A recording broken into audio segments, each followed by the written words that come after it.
Wait, kapatid. Gusto ko lang itanong kung okay ka lang. Kamusta ka na?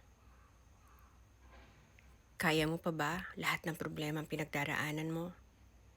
Kasi kung hindi, gusto ko lang sana sabihin sa'yo na iniintay ka ni Lord.